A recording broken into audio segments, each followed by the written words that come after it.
enseñado para que vean la materia teórica y también para que vean la parte clínica. Pero pasa algo, que casi todos los pacientes tienen algo periodontal. Tienen algo periodontal.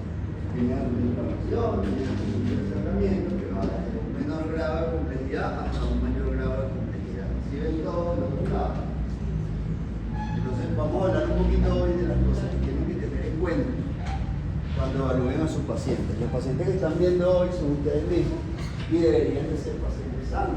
Ahora les pregunto, ¿a quién le ha sangrado la encía en algún momento? Levanten la mano.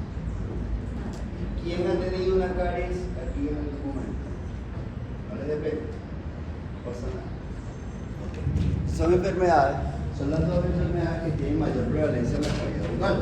Ustedes tienen la oportunidad de estar estudiando de esta manera que en algún momento nuestra universidad fuera número 1 de Latinoamérica.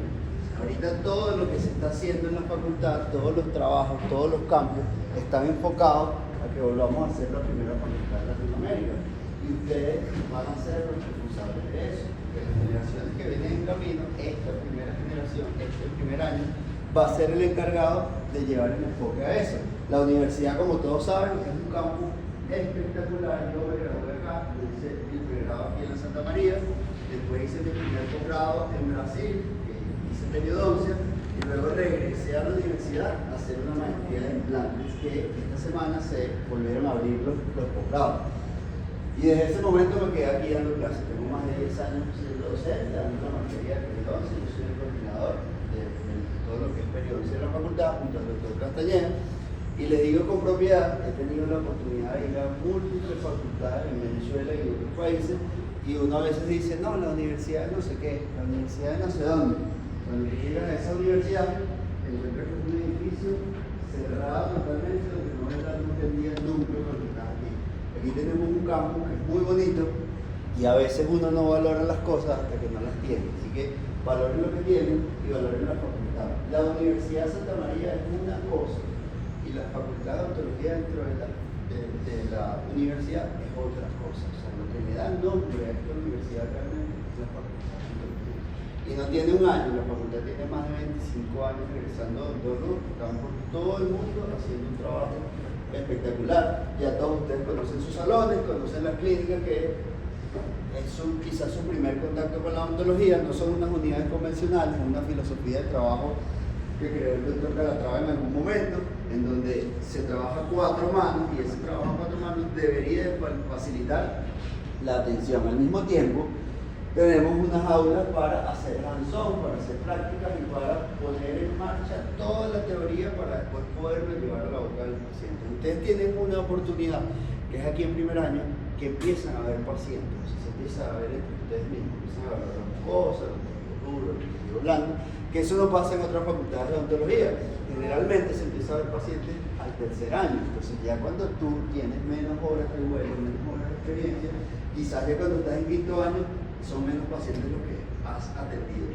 Estos son los docentes que forman parte de la planta de periodoncia. Los que están en una foto un poquito más grande son los docentes fijos, y los que están abajo son docentes colaboradores. Contamos con docentes de planta y con docentes colaboradores, que son aquellas personas que tienen proyección a hacer un posgrado en periodoncia. Generalmente, estos que están acá abajo rotan todos los años, porque duran un año con nosotros formándose y después ingresan a los diferentes posgrados por Venezuela, fuera de Venezuela. Y al mismo tiempo tienen unos preparadores que se eligen todos los años. Los preparadores son estudiantes de cuarto o quinto año que tienen tendencia también a estudiar periodoncia, y ellos son los que los guían a ustedes en algunos trabajos de investigación y en otras actividades que van a ir viendo. En la materia que ven en tercer año, ustedes tienen que hacer un caso clínico y tienen que hacer aparte una investigación. La investigación es lo que le da fuerza a que una facultad tenga nombre, tenga algún tipo de impacto en la sociedad. Estos trabajos son trabajos que se han hecho aquí en la universidad, estudiantes de pregrado, segundo, tercer, cuarto año, y son algunos de los trabajos, porque han sido muchos, que han ganado premios importantes en los congresos nacionales, congresos de especialidades, y han sido realizados netamente por estudiantes de la facultad, y luego nosotros los hemos supervisado y los hemos arreglado. Este es un trabajo importante que es el principal premio de investigación que hay aquí en Venezuela, que es el de la IAR, no sé que se hace aquí en Venezuela, aquí en la universidad. Miguel y Ana Karina en su momento hicieron un trabajo cuando estaba en tercer año y el trabajo tuvo cierto impacto y ganaron el premio, y esa oportunidad, eso les dio la oportunidad de ir a España a presentar el trabajo en un congreso mundial que había sobre todo esto. Entonces, fíjense esto que está acá. No vamos a hablar nada más de periodos, vamos a hablar de otras cositas porque ustedes están empezando una carrera que es muy bonita, pero a veces también es un poquito complicada. Y en Venezuela las cosas se están complicando un poco más. Nosotros tenemos aproximadamente 30 millones de habitantes. De esos 30 millones de habitantes, hay 25.000 odontólogos aproximadamente que están activos, o sea, que están trabajando en todo el país. Y registrados en el colegio hay más de 50.000, pero han ido yéndose del país, otros ya no están en pero en Caracas están 8.000 odontólogos. Ahora les pregunto, ¿cuántos de esos 30 millones de venezolanos tienen el poder adquisitivo para ir a un consultorio privado y hacerse un tratamiento? El porcentaje es pequeño, muy pequeño. Al ser muy pequeño, eso nos lleva a que nosotros tengamos una competencia grande cuando vayamos a salir. Ustedes ya prácticamente se tienen que visualizar como odontólogos. Ustedes en 5 años eso pasa súper rápido. Ya son odontólogos y tienen que visualizarse y proyectarse hacia lo que van a hacer. Ahora, ¿a qué voy con esto? Todas estas facultades que están aquí son las que dan odontología en Venezuela y otras más, ¿ok? Aquí están las principales que han estado toda la vida, y además tenemos una nueva en Barquisimeto y en Caracas abrió otra que se llama la Universidad de Santa Rosa, creo que es, y además tenemos una que se llama Facultad de Odontología de la Universidad de Ciencias de la Salud, Hugo Chávez Frías, que también está egresando odontólogo, y siempre van a escuchar, bueno, pero esos odontólogos no saben nada. Bueno, pero esos odontólogos se gradúan en 3 años, pero pasa algo, cuando se gradúan, serán 1 año, 3, 5, 10, van a tener el mismo título de odontólogo que tienen ustedes, van a tener el mismo sello del colegio de odontólogo que tienen ustedes, o sea, van a tener los mismos derechos y van a hacer una competencia directa. Entonces, de todas estas universidades, nosotros aquí egresamos más o menos 100 odontólogos al año, 100, 120, 90, la UCB igual, la Carabobo igual, pero la UJAP egresa entre 300 y 500 odontólogos al año, porque egresan por semestre, 2 cortes al año. Y la Rómulo Gallego, ¿la han escuchado? La UNED, la de San Juan de los Morros. El otro día me invitaron a llegar a una clase y yo llegué un montón de gente y yo pregunté así, ¿de qué sesiones son estas? Y yo pregunté, ¿qué años son estos? ¿Qué semestre? Y me dijeron, no, esto es solo un semestre. Y aquí falta la sección no sé qué, y falta la L, la M y la N. Y yo, ¿qué? Por las secciones de aquí, hasta 30 secciones por año. O sea, egresan de 500 a 1000 odontólogos al año que están saliendo, que se están creando en Instagram, que están dando consultorios, que están generando competencias. Entonces, el promedio de odontólogos al año que sale son 3.500. O sea, no van a ser nada. Pasa otra cosa. Que lo de las universidades del interior se viene a Caracas. Porque es más luz, porque es más consumo, porque es por el adquisitivo distinto de las personas. Y eso está haciendo que nuestra población de odontólogos crezca muchísimo. O sea, cuando ustedes se gradúen dentro de 5 años, o 4 años que ya les quedan, no van a ser 25.000 odontólogos, probablemente vamos a ser 40.000 odontólogos. Y si las condiciones socioeconómicas del país no cambian, va a ser un poquito difícil. ¿A qué voy con todo esto? Que tenemos que buscar la manera de ser diferente. Y la manera de ser diferente es formar estudiantes. Ahorita no tenemos criterio para decir, no, es que yo quiero ser cirujano, no, es que yo quiero ser endodoncista y no me interesan las otras materias. No, ustedes tienen que ser odontólogos integrales. Ya cuando se gradúen, ustedes deciden por qué especialidad se tienen que ir. Ahorita el odontólogo integral es el que está dominando la práctica clínica, es el que está dominando el mercado, porque es el que ve al paciente como un todo y de ahí se deriva a las otras especialidades. Entonces, ¿qué necesitamos? Primero, tener disposición, hacer educación, no solamente estudiar odontología y ya. Okay, necesitamos hacer educación continua, tienen que ir a cursos, tienen que ir a congresos, tienen que escuchar a todo el mundo. A veces le van a decir, no, ese doctor da lo mismo, esa doctora, eso no sirve de nada. Todo sirve, todo conocimiento que ingrese a usted funciona.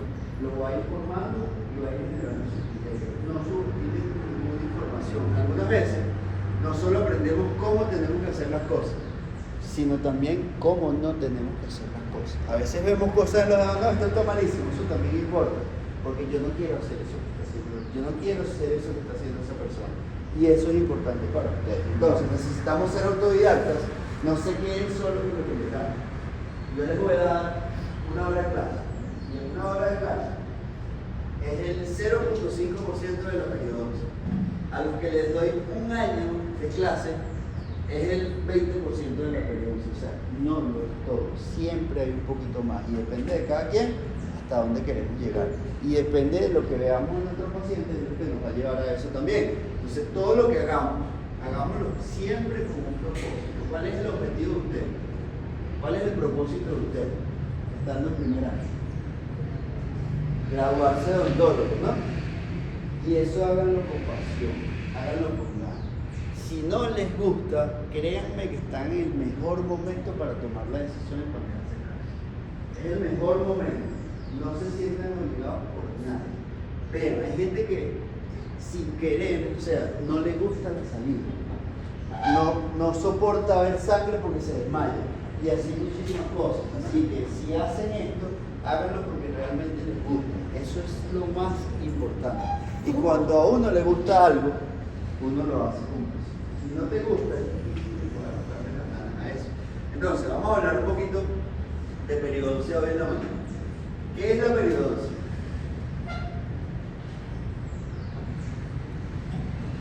¿Alguien que levante la mano y me diga qué es la periodoncia?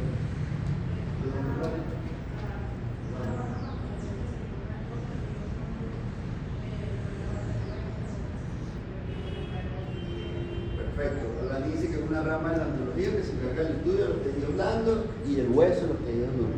Excelente. ¿Quién aporta algo más? Lo que dijo ella está perfecto. Primero, es una especialidad de la odontología. ¿Es una especialidad qué? Es una especialidad quirúrgica. No solo es clínica, es una especialidad clínica, quirúrgica,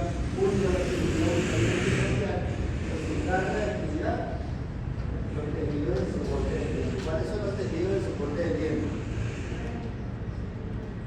Hay dos tejidos de soporte, o dos periodontos. El periodonto de inserción y el periodonto de protección. ¿Saben cuál es uno y cuál es el otro? El periodonto de protección es lo que protege lo que inserta el diente, o sea, la encía. Y el periodonto de inserción es lo que sostiene el diente. ¿Quién sostiene el diente? El hueso. ¿Qué más? El ligamento periodontal.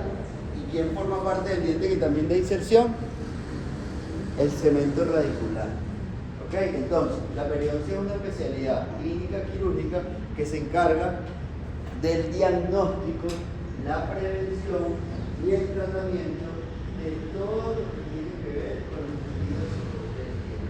Y todo lo que tiene que ver con las enfermedades, las infecciones y todo lo relacionado a eso. Entonces, acuérdense siempre, hay dos periodontos, el de protección y el de inserción. Fíjense, el diente tiene el cemento radicular, el ligamento periodontal y el hueso. Ese es el periodonto de inserción que inserta el diente, y el que protege esa inserción es la encía. Y la encía a su vez tiene diferentes tipos de encía allí que ya vamos a ver más adelante. Hay un montón de estructuras que están allí, que son las papilas, el epitelio de unión, la encía libre, hay un montón de cosas que están allí. No nos vamos a centrar en cada uno porque vamos a hablar de cada uno muchísimo si hablamos de eso. Entonces, vamos a verlo desde el punto de vista clínico ya. Cuando nosotros vemos un paciente, cuando vemos la boca de un paciente, nosotros vemos básicamente esto, la encía papilar, la encía que entra entre el diente, esa curva ascendente que va hasta la punta. Esa encía papilar depende de la presencia del hueso y la presencia de una cresta ósea. Entonces, muchas personas que ustedes vayan a ver, vamos a empezar a mezclar lo clínico, que no tienen papila, que tienen espacios negros allí, ¿por qué creen que sea? Porque tienen pérdida de hueso, tienen pérdida de la cresta ósea. Entonces, desde el punto de vista clínico, vemos una encía libre. Esa encía libre, ¿qué características nos da o qué parámetro clínico nosotros podemos evaluar con esa encía libre? La profundidad del sondaje. ¿Se han sondeado entre ustedes ya? Entonces, la sonda entra en esa encía libre, porque esa encía libre, como el nombre lo dice, está libre, no tiene inserción, ella está libre allí. Entonces, cuando hay un problema de inflamación, de sangramiento, el problema inicia en esa encía libre. Por eso medimos el sondaje. Si el sondaje normal es de ¿cuánto? De 1 a 3 milímetros, ya lo vamos a ver por qué. Si el sondaje normal es de 1 a 3, alguien lo tiene, todo está normal. Si eso aumenta, es porque ya no hay una inserción aquí. Esa encía libre está siendo más amplia, porque se está perdiendo la inserción y la sonda está penetrando. Por eso es tan importante medir ese sondaje. La otra cosa que vemos por encima de eso es esta capa aquí, que se llama la encía adherida o la encía queratinizada, y por encima de eso está la mucosa. La característica de la mucosa es que no tiene queratina y es móvil, ¿okay? Es la que permite que nos riamos y suba el labio, que separen nuestros carrillos, que el alimento pueda pasar por allí y todo lo demás. Ellas están divididas por la línea gingival. Es importante que definamos bien cada estructura, y en los pacientes puede ser evidente en algunos y en otros no. En algunos puede ser delgadita ese tejido. Fíjense que casi no hay diferencia entre la queratinizada y la mucosa, diferente de la diferencia de la otra foto, y la línea mucogingival que va dividiendo una de otra. ¿Qué pasa? Los pacientes que no se nota mucho el contraste son personas que tienen una predisposición a tener ya enfermedades periodontales. Entonces, ¿qué necesitamos nosotros hacer? Hacer un diagnóstico. El diagnóstico hoy en día se basa en esto que está aquí. Hacer una historia clínica bien. No podemos, la Universidad de Santa María no se caracteriza por egresar al odontólogo, que llega el paciente y le dice, ¿qué duele? Abre la boca, mira, de hoy en día ya no es así. La historia clínica nos ayuda a recolectar todos esos datos y el antecedentes del paciente, médicos y odontológicos, y no solo médicos y odontológicos, también de cómo vive el paciente, cómo come el paciente, y hoy en día eso tiene más fuerza. Hay una hoja en la historia que dice la dieta. ¿La han visto? Ustedes la llenan realmente. Se la dan a su compañero paciente para que la llenen, la tienen que llenar. Porque de eso dependen muchos cambios que se producen en la boca. Yo honestamente no la llenaba. Aprendí el valor después, me ponía desayuno, arepa con almuerzo, pollo con cena, no sé qué. Hay que llenar esa hoja porque es determinante cómo están viviendo nuestros pacientes o las personas que estamos atendiendo. El examen clínico extra intraoral, el examen imagenológico y los exámenes complementarios. Vamos a ir hablando de cada cosa de eso. Entonces, el diagnóstico hoy en día está basado en esto, no solamente en ver un paciente, pero no y llenar la historia. Todas estas herramientas que están aquí las tenemos en la universidad. Todos mis pacientes les mando a hacer hoy en día una tomografía por métodos diagnósticos de periodontales y la perspectiva de esta parte que ahí. Ustedes necesitan una panorámica y ¿qué más? Y un periapical dependiendo de la condición del paciente. Periapical completo. Pacientes sanos generalmente no le pedimos un periapical completo, y junto a eso podemos tomar fotos, grabar videos, hacer escáneres, utilizar todo eso en un software para montar una presentación y llevarla al paciente, pueda entender y así el tratamiento pueda evolucionar. Entonces todo comienza aquí, no comienza cuando vemos la encía, todo comienza cuando vemos a la persona. Cuando ese paciente que vayan a tener el segundo año, que van a ser sus amigos, sus primos, que llegue al consultorio y le va a decir, hola, ¿cómo estás? ¿Qué me vas a hacer? Ahí comienza la evaluación, ahí tú vas a ver al paciente, qué muestra, qué no muestra, qué esconde. Hay personas que usan un bigote grande, y a lo mejor no es porque el bigote esté de moda, a lo mejor es porque están escondiendo algo que no quieren mostrar. O sea, que ahí comienza ese detalle. Hay otras personas que se dejan la barba, y la barba se la peinan incluso así. Hay un problema facial, que son las personas clase 2, que tienen deficiencia de mentón. La barba hace que se produzca un mentón. Entonces, esos diagnósticos son importantes como un visual cuando vemos al paciente. Y no solamente en serio, cuando le pedimos que ría, una cosa es que tú le digas a la persona, sonríe, y te va a tomar una foto. La sonrisa generalmente es una sonrisa social. Es la sonrisa de Instagram, es la sonrisa de la fotografía familiar. Pero la sonrisa verdadera a lo mejor es otra. Ya algunas personas, la dinámica de esa sonrisa la cambian de acuerdo al momento social. Entonces es importante que no solo evaluemos al paciente con la boca cerrada, que veamos cómo está en reposo, cuánto diente muestra, cómo está en una sonrisa media y cómo es una máxima sonrisa, que es lo que muestra, ¿ok? Cuando nosotros evaluamos eso, podemos ver ya todo el paciente. Y esto es lo que nosotros buscamos. Ver cómo están los planos horizontales, los planos verticales, si son perpendiculares, si son paralelos, cómo está la línea bipupilar con respecto a la línea incisal y la línea bicomisural. Si esos planos son simétricos o no, si hay una pérdida de dirección vertical o cualquier otro problema que haya allí. Porque muchas veces le va a pasar cuando tenga el tercer y cuarto año, este paciente llega diciendo, no, a mí no me gustan mis dientes. ¿Qué quieres? Quiero que me hagas una carina, quiero que me hagas una corona, quiero que me cambie esta prótesis que tengo. Le hacen el tratamiento y resulta que el paciente, ¿por qué termina? Y le dice, mira, te busca, si me veo igual, no veo cambio, y resulta que el problema, a lo mejor el problema es en los ojos, a lo mejor el problema es en la nariz, a lo mejor hay un problema de asimetría en otra zona que no es la boca o que tiene relación con la boca, pero no la podemos solucionar nosotros. Y es importante que se lo mostremos al paciente, mira, tienes un ojo más afilado, tienes tensión proporcionada, y eso no lo podemos corregir juntos. Ya podemos mejorar una condición, pero no lo podemos corregir. Entonces, a nivel de la sonrisa, ya entrando más en la boca, nosotros tenemos 3 líneas de la sonrisa, ¿ok? Esa es la relación que tiene el borde incisal con el labio inferior. Puede estar inversa, puede estar plana o puede estar paralela. El patrón de armonía es que esa línea esté paralela, el labio inferior con los bordes incisales. Esto ya empieza a predicar el tratamiento. Y aquí tú ves que este paciente tiene un problema o de maloclusión, o que tuvo un hábito, succión digital, otra cosa, o tiene un problema de desgaste en esos dientes. O sea, el tratamiento de ese paciente ya va a ser compensatorio para restituir la proporción de los dientes allí, bien sea con ortodoncia, con restauradora, con cirugía, con lo que sea, que sea necesario que ese paciente vaya a tener allí. La otra línea que nosotros tenemos es la línea de la sonrisa, ¿ok? La línea de la sonrisa nos marca la relación que tienen los dientes a nivel cervical con el labio superior. Esto es una línea de la sonrisa baja. ¿Por qué? No se ve la encía en ningún punto. La línea de la sonrisa media se ve el diente y se ve solo las papilas. Y la línea de la sonrisa alta, fíjense que se ve todo el diente y toda la encía. Ahora, ¿han escuchado sonrisa gingival? ¿Tienen sonrisa gingival? ¿Han escuchado eso? ¿Cuándo decimos que una persona tiene sonrisa gingival? Cuando se le ve la encía. Puede que sea armonioso que se le vea la encía y todo el.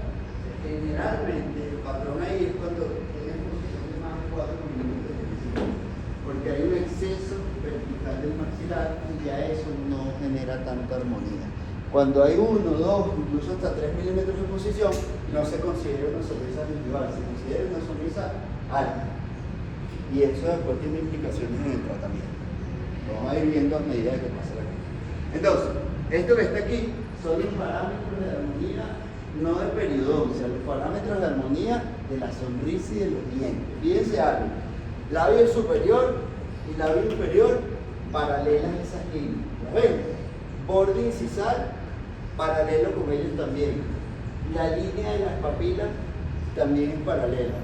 Y los cenit, ¿saben qué son los cenit? Igual. ¿Qué es el cenit? ¿Qué es el cenit? El borde de arriba de la encía, por ahí va. ¿Qué es el cenit? Es el punto más alto del margen gingival. Exactamente. Y normalmente ese punto más alto está ligeramente ascendente y depende de la convexidad del diente. Entonces, esos cenit también tienen que estar paralelos a las otras líneas de la encía. ¿Saben cómo se llama este triángulo que está aquí? Se llama el triángulo gingival. Acuérdense de eso siempre, les va a hacer falta más adelante. El triángulo gingival es ese parámetro que forma el cenit del central con el canino, que deberían de estar al mismo nivel, y ligeramente por debajo el del lateral, porque la anatomía del lateral es diferente. La línea melocementaria se ubica en una posición un poquito más necesaria. Entonces, muchos pacientes piden, yo quiero tener el diente del mismo tamaño. En periodo se hace un procedimiento que se llama gingiectomía, que es corte de las encías, y llegan los pacientes diciéndome, córtales, ponlos todos del mismo tamaño. ¿Qué pasa si agarramos y cortamos todas las encías y esta línea amelocementaria está más baja? Vamos a exponer la raíz, o sea, vamos a causar el problema. Entonces, ahí cuando le decimos al paciente, mira, el parámetro de armonía es este, tu condición anatómica es esta, ¿podemos o no podemos hacer este tratamiento? Entonces, ese análisis gingival nosotros lo vamos a proyectar en los tratamientos que vamos a hacer. Esto es un tratamiento que se realizó y fíjense que las 5 líneas están más o menos paralelas. Paciente de 70 años que por periodontitis perdió todos sus dientes y se le pusieron implantes. ¿Saben qué son los implantes dentales? Se le pusieron implantes arriba y abajo, y fíjense lo que está debajo de esas líneas. Así está funcionando el paciente. Cuando el paciente pierde los dientes por periodontitis, no solo pierde los dientes, pierde hueso, pierde encía, y eso se compensa en la misma prótesis sobre implante. Son prótesis totales sobre implante atornilladas. Al paciente no le importa lo que hay debajo de eso. A la persona lo que llega buscando es él. Y no solamente él, que pueda comer, que pueda tener una vida normal, que pueda interactuar socialmente, que pueda sonreír. Y ya esto es responsabilidad de nosotros, en esa transición. Entonces, vamos un poquito más allá y empezamos a ver no solo la encía, empezamos a ver el diente. ¿Cuál es la relación que tiene la encía con el diente? ¿Dónde está el margen gingival? Si está más allá de la línea melosegmental, o sea, si hay una recesión gingival, cómo es el diente, cómo es la zona de espejo, cómo es la zona de sombra, cómo están los bordes incisales. Empezamos a ver el tamaño, la forma, el color, el punto de reflexión, la integridad, la relación entre ellos lateralmente, la relación con los antagonistas. Empezamos a revisar absolutamente todo. ¿Okay? Hay algo, un artículo que publicaron hace unos años que se llama Big Aesthetic Score, que nos dice cuáles son los parámetros que tenemos que evaluar desde el punto de vista periodontal. Primero, la integridad de las papilas. ¿Okay? Si hay pérdida de las papilas, probablemente hay pérdida de hueso, o sea, ya estamos en un problema periodontal. Segundo, cómo es el margen gingival. Si es simétrico al diente de vecino, si es continuo, si es largo, regular. La otra cosa que vemos es el color, la consistencia, si es un tejido firme, si es un color rosado, pálido, ¿cierto? Si tiene un puntillado, lo ponen en la historia. Puntillado característico, el puntillado no es tan característico. Si ustedes se revisan entre todos ustedes, cuando se revisan entre todos ustedes se van a dar cuenta que no todos tienen puntillado. Es característico en Europa, en Asia y en Estados Unidos. Y resulta que nosotros estudiamos con los libros de los americanos, de los europeos y los asiáticos y revisamos la literatura de ellos. Pero nosotros no tenemos la misma carga genética, nosotros somos producto de un mestizaje. Entonces, por eso la necesidad de hacer algunas investigaciones que estamos haciendo en la universidad, porque encontramos que la población venezolana, al tener un mestizaje así, las condiciones bucales no son iguales a las. Entonces, no todo siempre va a ser lo que sale en los libros. Ajá, hay algo importante allí, que se los nombré al principio, que es esta banda de encía queratinizada que está más allá de la encía libre, ¿ok? Esa banda que tiene ese puntillado. ¿Sabe por qué se produce ese puntillado?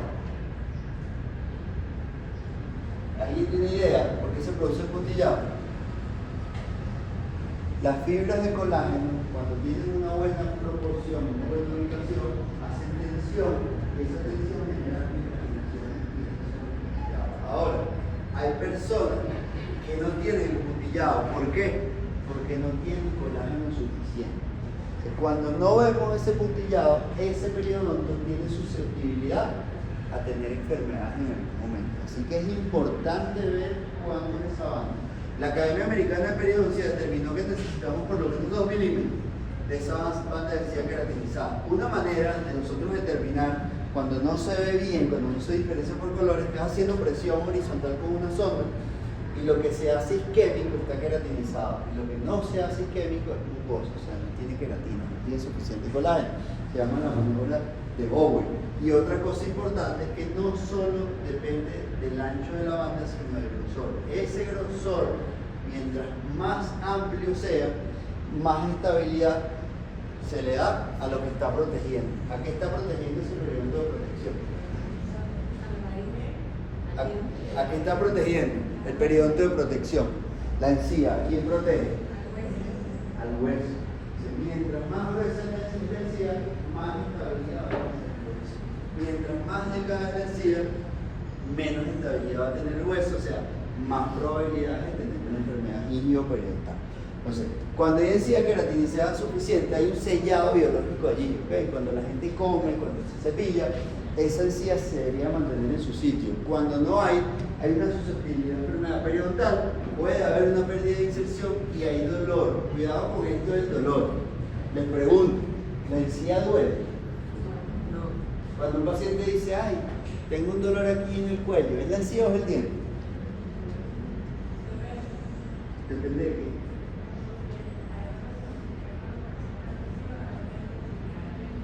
Si hay una recesión gingival, si hay un tratamiento vertical, hay exposición de la raíz y eso puede generar una hipersensibilidad espinaria. Están en primer año, lo están escuchando hoy. En tercer año todavía paso por la clínica y me dicen, doctor, le duele el diente, tiene hipersensibilidad espinaria, pero reviso y no hay una recesión, le pongo aire y no le duele. Si yo le digo, es la encía lo que le duele. Y me responden así, no doctor, la encía no duele.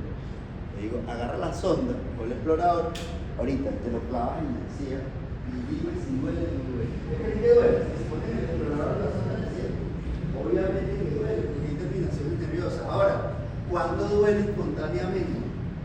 Cuando no hay inserción de tejido queratinizado ya. Agarren el cepillo y pásenselo en el fondo del vestíbulo para que vean que es incómodo. Esa es la sensación que tienen las personas cuando no hay encía queratinizada. ¿Y qué pasa con eso? No te sentís bien. Cuando a alguien le duele algo en un punto, no te sentís bien. ¿Sí quedó claro eso, no? O sea, no siempre es hipersensibilidad. Puede que no tenga queratinizado y esa mucosa que está móvil tiene mayores terminaciones nerviosas y molestas. Entonces, si vamos un poquito más adentro de eso, nos encontramos con esto que está aquí. ¿Saben cómo se llama este espacio que está aquí? ¿Saben cómo se llama? Alguien que responde. Espacio o tejido de inserción suprarrectal.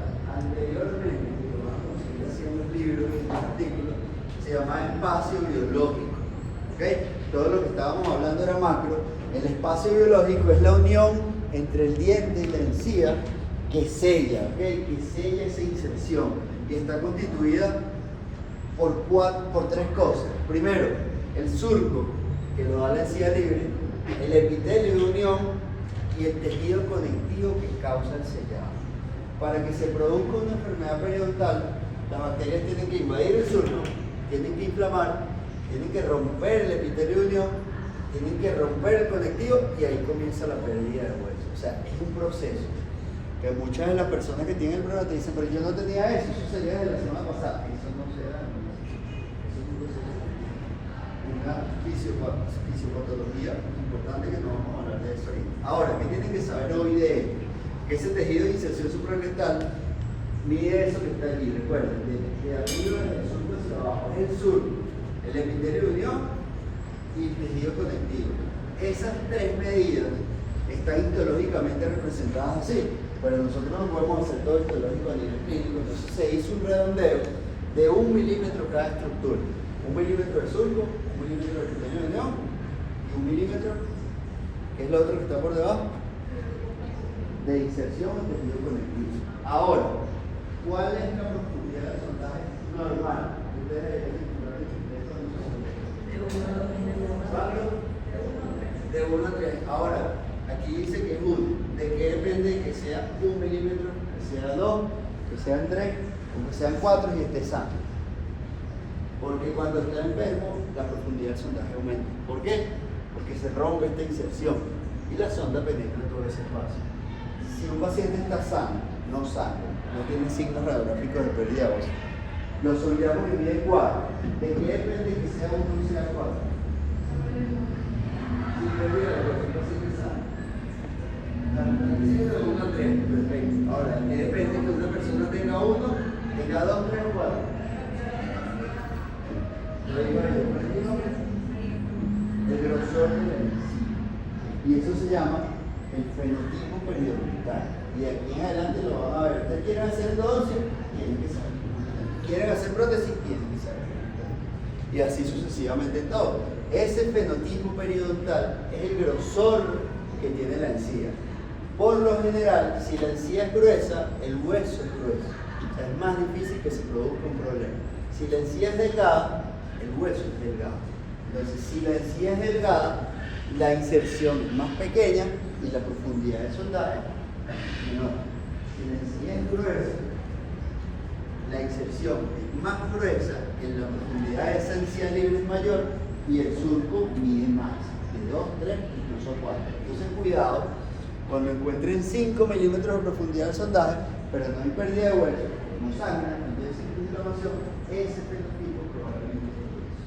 Ya les voy a decir cómo vamos a determinar si es delgado o es grueso. Okay, hay muchísima literatura de eso, no les voy a hablar de eso, pero básicamente tenemos dos fenotipos, uno delgado, uno grueso y uno intermedio, que estamos manejando porque genera mucha confusión, pero cada uno tiene características. El delgado generalmente las coronas son triangulares, en el plano grueso son coronas cuadradas, obviamente el grosor de la encía y el grosor del hueso, y aquí en el delgado es menos de 1 milímetro el grosor de la encía, en el grueso es más de 1 milímetro, no solo el grosor, sino también la inserción y la profundidad de ese sondaje.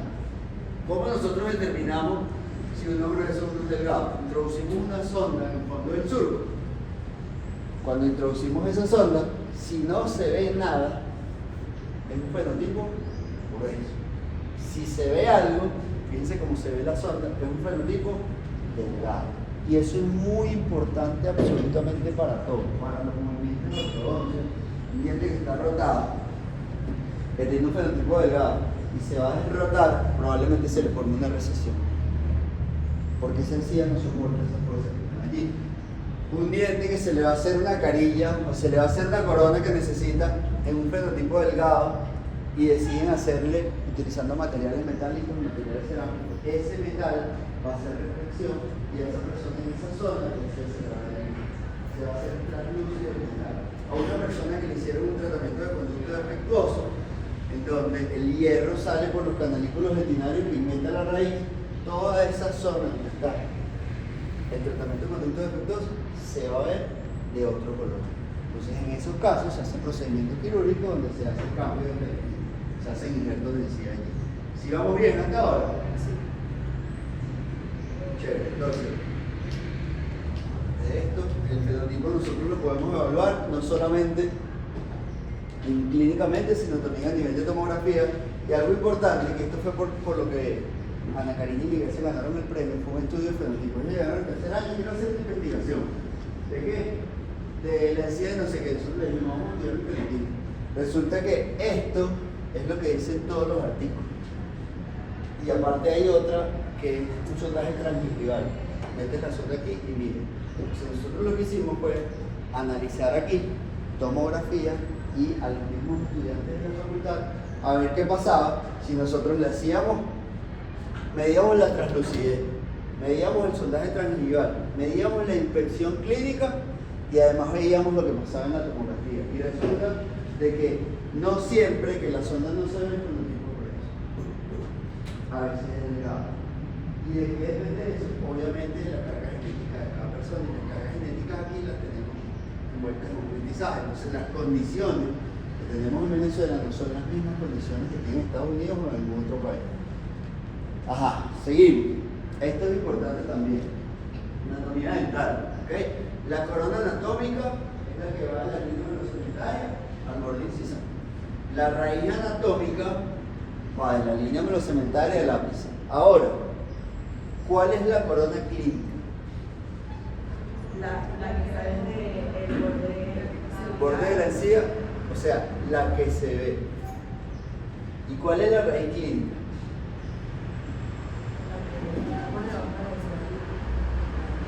La que está dentro del hueso, o sea, la que tiene inserción. Es posible que tengas una corona clínica de tamaño normal, con un borde gingival normal, pero que tengas pérdida de hueso importante y esa raíz clínica tenga una menor proporción. ¿Por qué? Porque tiene una enfermedad periodontal o porque tuvo una enfermedad periodontal. Esos pacientes van a manera distinta, que eso es lo que van a ir aprendiendo durante toda la carrera. Otra cosa importante es que de la línea melosometaria a la cresta ósea, la medida normal es de 1 a 3 milímetros. Y hay un parámetro que medimos que se llama nivel de inserción clínica. ¿No me escuchaba? El nivel de inserción clínica lo que nos hace es decirnos dónde está la conecta ósea. Lo medimos una vez antes del tratamiento y si estamos en el paciente al año para el control y lo volvemos a medir. Eso lo que nos indica es que si ha habido una evolución en esa enfermedad periodontal porque aumentan los niveles de inserción, o sea, se pierde inserción clínica. Entonces nosotros necesitamos esto, tejidos estables, sanos, con una coloración normal, firme, profundidad de sondaje reducida, sin sangramiento de sondaje, y todo eso, el sistema inmunológico junto a la microbiota nos da una renovación, una adaptación, un tejido de defensa y un restablecimiento, que es lo que nos da la salud. Esta es la condición ideal, ¿okay? Esto es lo que nosotros queremos que nuestros pacientes tengan, y si no las tienen, vamos a llevar y a generar las condiciones para que eso se produzca. Pero la verdad es que la mayoría de los pacientes que asisten aquí a la facultad están en condiciones. Alguien que vea una descripción clínica de eso.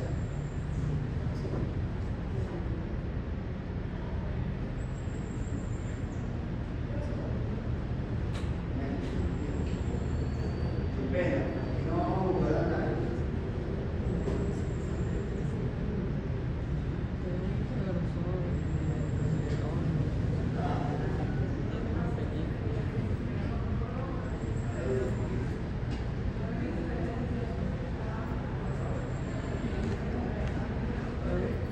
Perfecto, esa es la terminología. Ya dice paciente superinflamado por el dolor, presencia de cálculo que usamos con los pacientes. Ahora, entre nosotros, ¿cuál es la terminología que usamos? ¿Cómo se dice inflamación? Aumento de tamaño. ¿Ok? Cambio de coloración. ¿Cómo le decimos a estos cálculos o a estas biopelículas? ¿Cómo lo describimos? Porque tienen una hoja en la historia que dice descripción clínica. Y ahí ustedes están describiendo lo sano. Y por eso tienen que conocer cuándo las cosas están bien para poder identificar cuándo no están bien. ¿Cómo se le dice al cálculo? Porque no podemos poner en la descripción clínica cálculo. Presencia ¿de qué?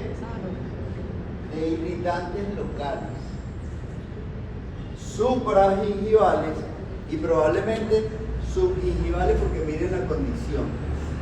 Y ahí entramos a otras cosas, entramos a oclusión, entramos a exclusión del diente, entramos a porcentaje de índice de sangramiento y muchísimas cosas más que nos van a dar el diagnóstico de eso. ¿Y para qué tantas clasificaciones? ¿Para qué tantos diagnósticos? Porque dependiendo del diagnóstico y la clasificación, hacemos este o este tratamiento. Para eso son las clasificaciones, para determinar la predictibilidad del tratamiento que se va a hacer ahí. ¿Okay? Entonces, les pregunto, ¿esto es una enfermedad periodontal? Sí. ¿Qué tipo de enfermedad periodontal es? ¿Cómo saben que es gingivitis? ¿Cuál es la diferencia entre la gingivitis y la periodontitis? ¿Cómo tú sabes que es pérdida de hueso? ¿Qué necesitamos para...? Porque hay inflamación, y si hay pérdida de hueso, no hay inflamación. Necesitamos una radiografía. ¿Para qué necesitamos una radiografía? Sin radiografía no tenemos un diagnóstico completo, porque no vemos el hueso. Podemos medir los niveles de sondaje y de inserción, están aumentados y inferimos que hay pérdida de hueso, pero hay que ver en una radiografía lo que está pasando internamente. Eso es importante. Ahora, para que se produzca una periodontitis, ¿qué tiene que haber previo? Una gingivitis. Las periodontitis comienzan por una gingivitis, es el estadio inicial de la enfermedad periodontal per se. Hay algo aquí súper importante que no sé si lo vieron en anatomía dental, en histología, que se llama el colon gingival. ¿Lo vieron? O la impaginación interpapilar. Es esa zona de la encía, esto es vestibular, esto es palatino, es esa zona de la encía que va de vestibular hacia palatino. Y fíjense la forma que tiene, como un chinchorro, por eso se llama colon. Esa forma que tiene allí es protegida por el punto de contacto. Ahora les pregunto, cuando nos cepillamos los dientes, el cepillo entra en esa zona interproximal, ¿qué entra allí? Todos aquí usan hilo dental, seguro. Sus pacientes no, porque nadie nunca les ha dicho que los dientes limpian solo lo que se ve. Y y lo que no se ve lo limpia parcialmente el dental. Entonces, esto tiene una importancia gigante. ¿Por qué? Porque, fíjense la foto otra vez. ¿Dónde están los problemas mayores? En la zona interproximal. Entonces, ahí es donde generalmente comienza la enfermedad periodontal. En la zona interproximal. ¿Por qué? Porque esto se cepilla y se ve, te lo quitas de la manera que sea. A mucha gente no le importa lo que no se ve. Y no solo es que no le importa, porque nosotros agarramos y jugamos a los pacientes, le decimos, no, es cochino, no hace, no se limpia, no sé qué, es que no sabe, porque nunca nadie les ha enseñado cuál cepillo tiene que utilizar. Por ejemplo, esta paciente, esto es una patología que se llama gingivitis necrosante, la encía se empieza a necrosar. Esa paciente entra al salón, abre la boca y todos percibimos el olor aquí, porque los tejidos se están necrosando. O sea, se están hundiendo. Y ella utilizaba un cepillo de cerda suave. Eso estaba asociado también al inmunológico. El cepillo de cerda suave no funciona en todos los casos porque no limpia, no barre la biopelícula. Por más que se cepille 5, 6, 7 veces al día duro, no hace el efecto. Entonces nadie le dijo, mira, tú necesitas así, necesitas un cepillo de cerda media, suave, o cerda dura, complementado con este factor, esta herramienta de higiene. Todo se va conectando. Entonces ese colgingival es importante que enseñemos al paciente cómo se higieniza. Y así es que hacemos un sondaje. ¿Okay? Fíjense que vamos entrando, vamos limpiando la sonda.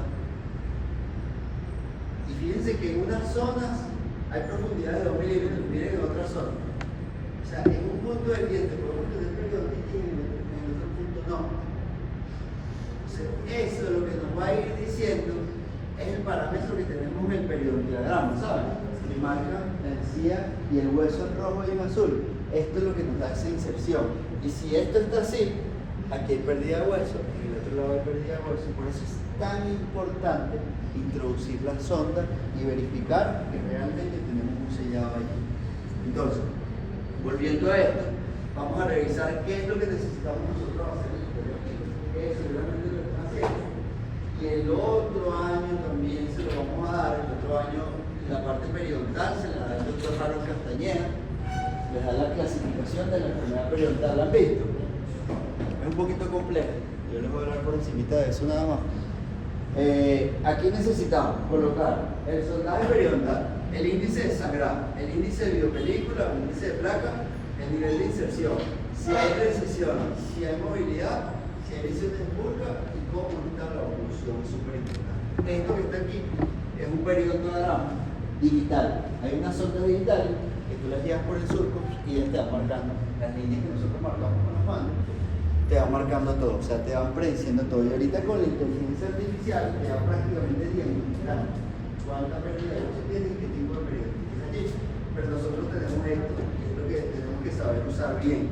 ¿Qué significa PS? Nick. Nivel de inserción clínica. Que ya cuando empiezan a haber pacientes enfermos, lo tienen que medir. Retracción. Hoy en día la retracción es el desplazamiento horizontal de la encía. Ustedes agarran un paciente que tiene gingivitis o algún problema y le ponen aire en el surco y hace así la encía. Hace así porque no tiene estabilidad, no está insertado. Eso es signo de que hay un problema. La recesión es el desplazamiento vertical de la encía. Es cuando la encía migra, pero aquí en la historia está marcado como una retracción. La recesión es sinónimo de retracción porque eso se hizo hace muchos años. SS, ¿qué es? MM, mucosa masticatoria. Si hay alguna fisura, si hay alguna inflamación, se marca allí.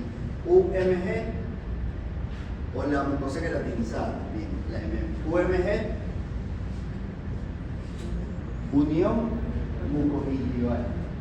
Si no hay alguna alteración en el recorrido de la línea mucogingival. MOE, movilidad. IPS, revalque. Profundidad del sondaje en la reevaluación. ¿Por qué? El paciente llega, nosotros hacemos todo esto, hacemos tratamiento. ¿Y qué estamos buscando con el tratamiento? Que mejore. Entonces, cuando lo volvemos a ver en una segunda o tercera cita, anotamos el sondaje aquí. Y este sondaje debería ser menor al primero. Y ese es el patrón o el parámetro que nos dice que realmente eso está mejorando. Esto que está aquí, ya saben que son las caras, mesial, distal, vestibular, palatino, cruzal, lesiones de Furca, ya les voy a decir cómo se marcan, no nos vamos a meter a profundidad, eso se lo van a ver después. Ajá, ¿cómo hacen el sondaje? ¿Qué nos importa del sondaje? Primero, ¿cuánto mide el surco? Y segundo, si sale o no sale. Eso es lo que nosotros determinamos allí. Entonces, lo primero que tenemos que saber es que hay muchísimos tipos de sondas periodontales. ¿Cómo se llama la que usan ustedes aquí en la universidad? ¿Cómo se llama? Nada marca.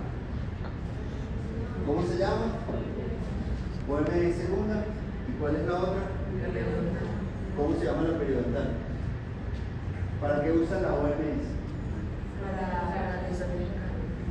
La sonda OMS es una sonda periodontal que se creó con fines periodontal. Hace 8 o 10 años, la gente que hace cariología la trasladó a cariología porque la punta, ¿la han visto? Tiene una pelotita. Esa pelotita tiene un fin periodontal, eso se los voy a decir más adelante.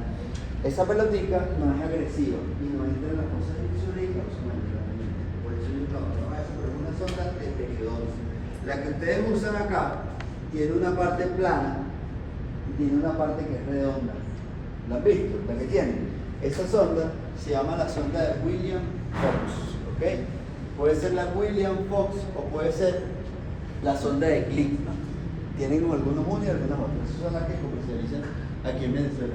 Lo más importante de esa sonda es que sea calibrada, que tenga un grosor de 0.5 milímetros. ¿Por qué? ¿Por qué creen que esto es importante? ¿Qué pasa si tenemos un fenotipo delgado que mide menos de 1 milímetro y el surco es de 1 milímetro y le metemos una sonda panorama? ¿Existe todavía? ¿Qué marcas hay? No, ¿qué marcas hay así? Copias de las otras. Magitech existe. Bueno, antes había Greiden, había unas marcas así. Agarren un calibrador, después van a ver que es un calibrador y se lo ponen con unas sondas de esas genéricas. Miden 1, 1.2, 1.5. ¿Qué pasa si intentamos entrar en el surco con esa sonda?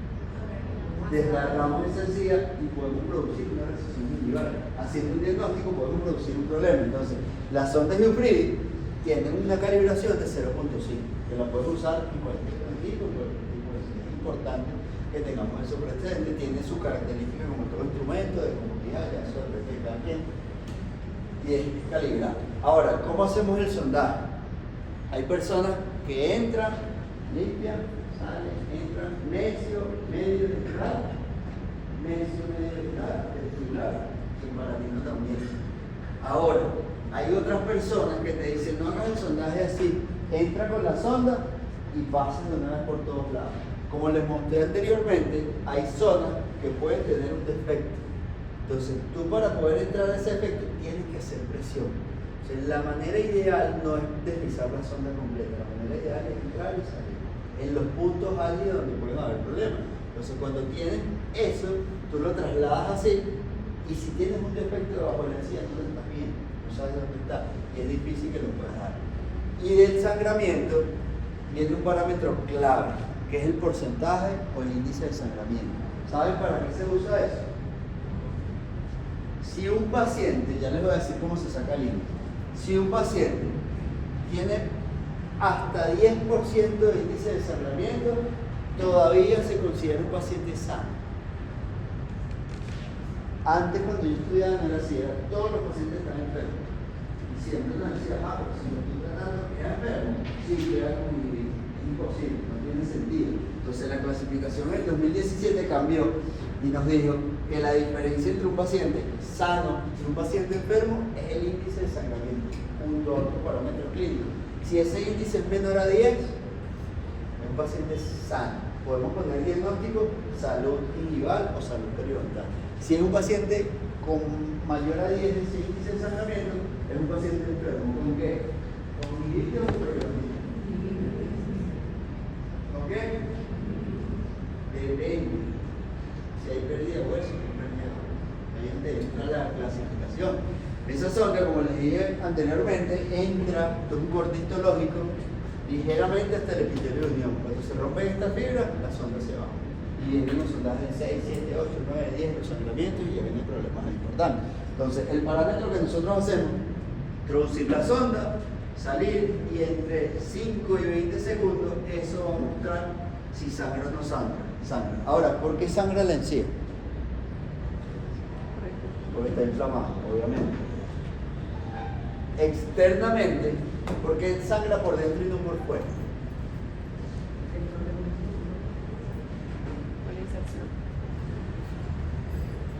¿Por qué sangra por dentro y no por fuera?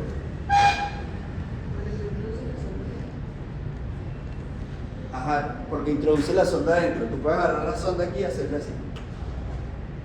No va a sangrar. ¿Por qué? Se los dije al principio. ¿De qué está recubierto eso? De queratina, de colágeno. Internamente en el surco no tiene queratina. Al no tener queratina, cualquier irritante local, cualquier microorganismo la va a ulcerar. Y al estar ulcerado y tener contacto, no necesariamente interno, tú puedes pasar el cepillo aquí duro y sangra, porque está ulcerado y el contacto con el diente hace que sangre. Por eso es un signo claro de enfermedad gingival, el sangramiento, porque se ulcera ese epitelio interno del surco. Entonces, ese índice del sangramiento originalmente se saca así. Cuando esté en el segundo año, Harold le dé la clasificación, así como con el nombre de todo, él les va a dar esto simplificado. Porque imagínense que cada diente, igualito que el índice de placa, sondeamos 6 caras, sangra aquí, no sangra aquí, sí sangra aquí, no sangra aquí, no sangra aquí. O sea, el índice se va a hacer gigante y se va a hacer súper borroso. O sea, ahorita lo estamos haciendo, cara vestibular o cara limpa. No importa que sea interproximal, que sea vertical, lo simplificamos un poquito. Y eso es lo que nos va a dar ese 10%. Menos o más, si tiene o no tiene el paciente una enfermedad. Generalmente se entra así con la sonda, se entra con una posición de 30 grados para poder acceder a ese surco. Hay pacientes que van a tener cálculos que evidentemente no se va a poder ver. Entonces, ya vimos esto y esto, véanlo claramente. Nosotros los odontólogos tenemos que tener ubicación espacial. Cuando vayan a hacer una endodoncia del tercer año, si no quieren perforar, están ahí, espacial, entrar a la cámara, los conductos, cuando van a hacer una odontosección en cirugía también, y cuando hacen un sondaje también. Estas medidas nos van diciendo más o menos cómo se está comportando la enfermedad y cómo es la pérdida de inserción, o sea, cómo es la pérdida de hueso. Fíjense que si trasladamos estas medidas y lo llevamos al tratamiento, porque el tratamiento de esto no solo es hacer la tectomía o un raspado, también es hacer una cirugía, y hacemos una cirugía, miren las condiciones que tiene ese paciente. Eso es lo que nos está diciendo el sondaje. Ya con el diagnóstico sabemos que tenemos que abrir.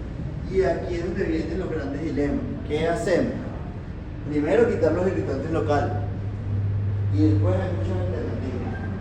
Podemos hacer injertos de hueso, podemos hacer injertos de encía, podemos hacer muchas cosas, o muchas veces estos casos terminan en implantes como el caso que les mostré. Pero ¿qué pasa? Si la persona perdió los dientes por una periodontitis, más rápido va a perder los implantes por una periodontitis. Más rápido va a perder los implantes. Porque muchos pacientes así dicen, bueno, pero yo vi en internet que ponen tornillos y ponen una prótesis. Sí, pero los dientes por esta condición. Ahí hay más de 700 microorganismos. Ese caso yo soy en cuarto año, yo soy casi cuarto año. Sacamos todos los dientes. Primero limpiamos todo. Tratamos la enfermedad sin sacar los dientes. Desinflamamos, mejoramos las condiciones. Todo está estable. Los dientes se están moviendo. Para que eso tenga estabilidad. Bueno, ahí viene otro problema, que ponen los implantes aquí en la nariz, o aquí en el zigoma, o atrás en la tuberosidad. La implantología es otro mundo, ¿sabes? Otra cosa, es un poquito más compleja. Pero eso es lo que pasa. Entonces, nivel de inserción clínica, no nos vamos a profundizar aquí porque esto confunde. El año que viene en segundo les va a dar eso, pero es la distancia que hay. Desde la línea velocementaria, téngalo claro, hasta el fondo. ¿Qué es el sondaje? ¿De dónde a dónde va? Del margen gingival hasta el fondo. ¿Sí, no? ¿Sí está claro? ¿Sí lo ven? El nivel de inserción va de la línea velocementaria al fondo. ¿Por qué son diferentes? ¿Por qué creen que son diferentes?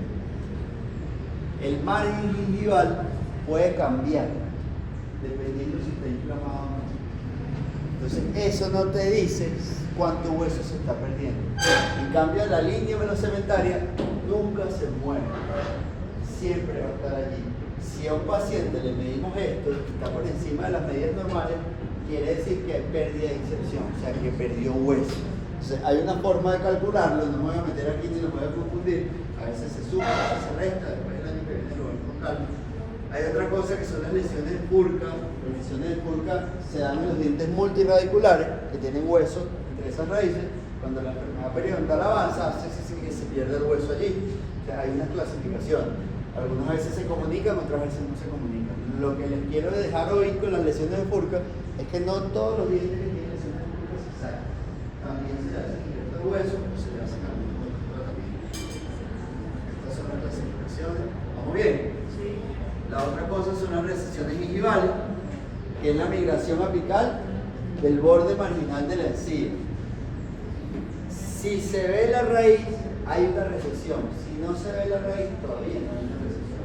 ¿Okay? Dependiendo de la altura, de la pérdida interproximal, se clasifica. ¿Y para qué clasificamos? ¿Para qué hacemos una clasificación de cualquier cosa?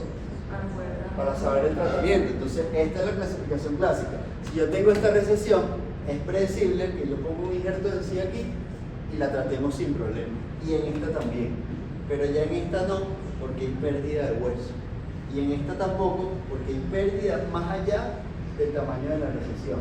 O sea, cuando tú clasificas, el paciente llega y me dice, mira, a mí me dijeron que tú ponías encía, necesito que me recubras todas las raíces. Y llegan estas condiciones, ya yo sé, clasificando, qué es lo que les tengo que decir. Mira, tu condición está más avanzada y el tratamiento que me estás pidiendo no es indicativo para eso. No vamos a solucionar tu problema. Hay otra clasificación nueva que también la vamos a ver después en detalle. Esta ley que se está usando de Cairo y Bilibrato se publicó en el año 2011. La de Miller se publicó en el año 1983. Y esta sustituyó a la de Miller, que hizo algunos cambios. Y esto que está aquí, ustedes lo saben. Lo hacen, lo han hecho muchas veces. Y es importante, ¿ok? Y es importante hacerlo porque así se ven los pacientes. Y esto es lo que hace el control de biopelícula. ¿Cuántos de ustedes cuando guían sus odontólogos le han hecho esto? ¿A cuántos de ustedes? Pero no tu odontólogo, tu compañero, tu odontólogo. Sí se lo han hecho. Es súper importante. ¿Por qué? Porque aquí tú le muestras al paciente dónde no se está cepillando bien. O sea, esto es una herramienta de educación importante y de concientización.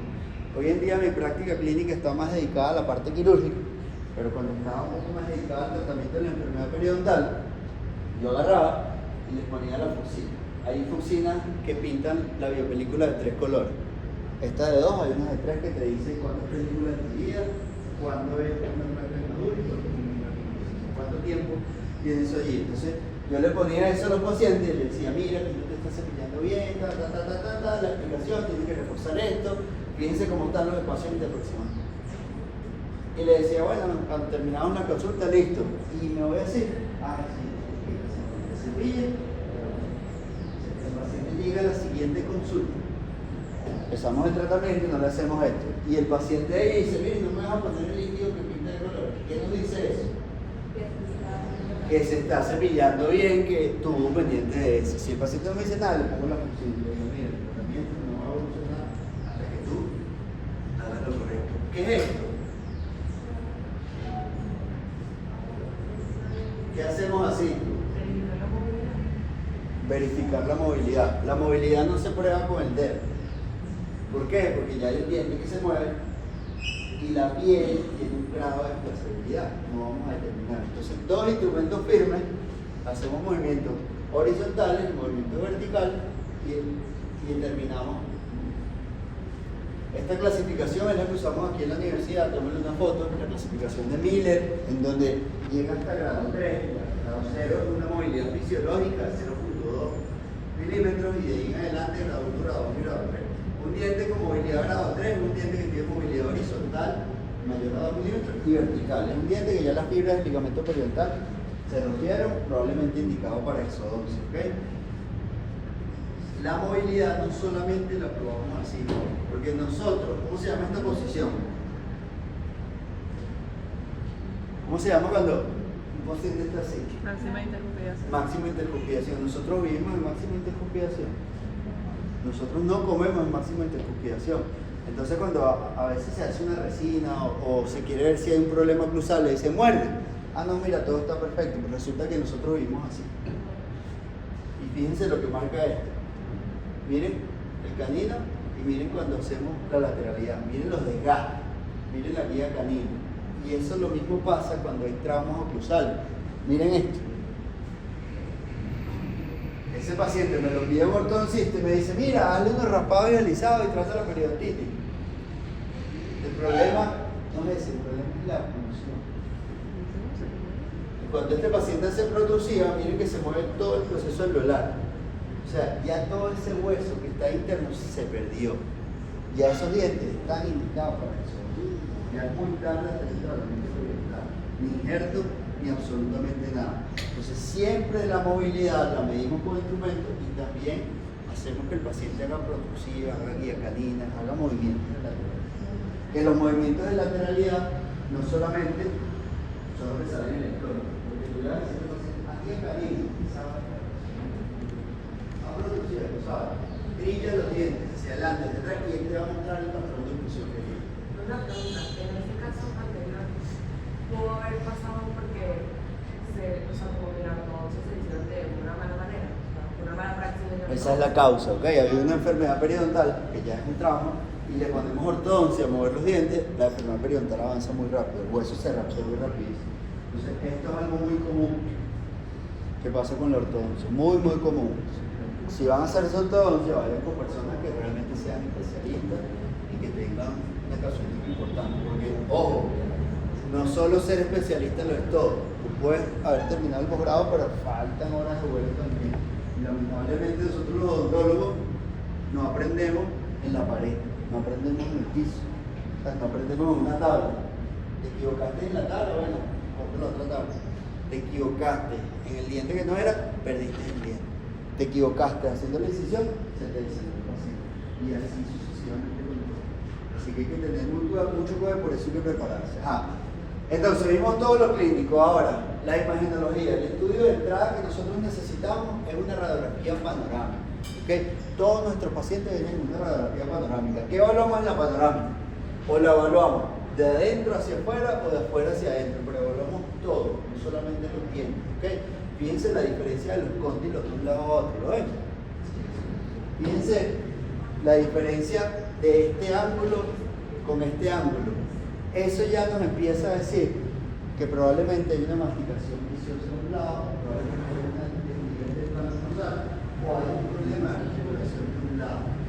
Miren las cavidades glenoideas que son totalmente distintas una con la otra. Y cuando vamos un poquito más adentro, podemos ver senos paranasales, orientación de la cavidad basal, las estructuras nerviosas, el tipo de hueso que tenemos, muchas cosas. Cuando vamos a la boca, fíjense cuando empezamos a ver el hueso, miren el recorrido, miren lo que hay aquí. Una lesión de fulcro. Miren que el hueso no tiene un parámetro claro, miren cómo baja aquí, miren que se ve la cresta rara. O sea, eso es un paciente que se ve que hay un problema periodontal. Ahora, ¿qué le pedimos a ese paciente? Un periodontal.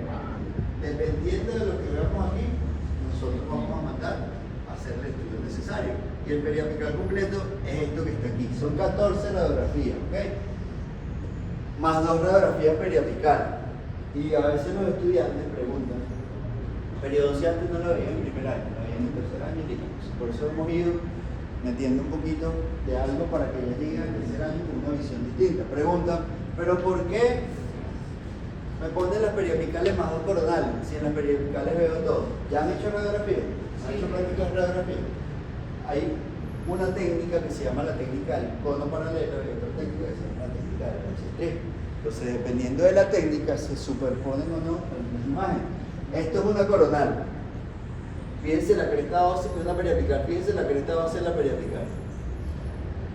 Se ve rara la furca, pero no se ve una lesión de furca rara. Y se ve raro también, pero miren la coronal. Cómo se ve claramente, cómo está la pérdida de hueso claramente marcada. ¿Qué es esto que está aquí? ¿Qué es esto que está aquí? Cálculo subgingival. Cálculo que está por debajo de la encía.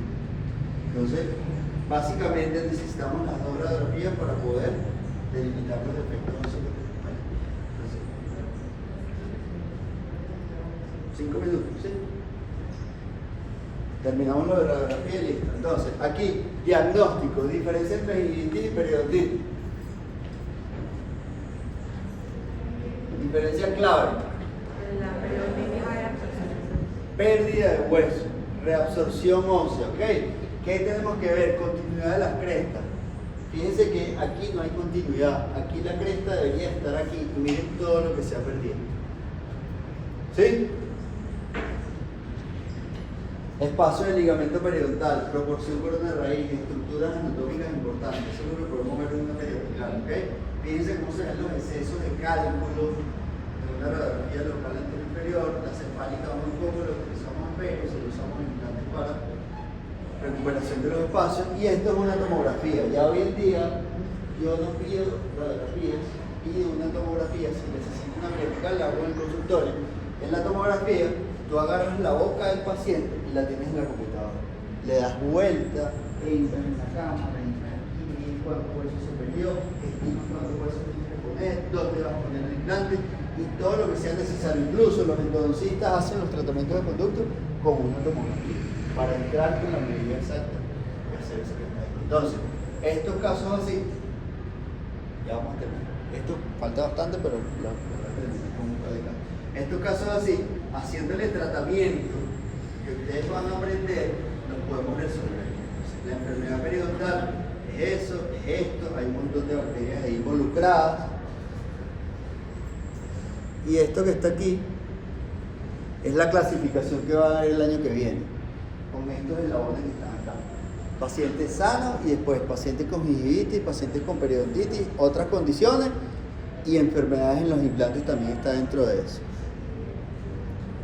Esto y terminamos.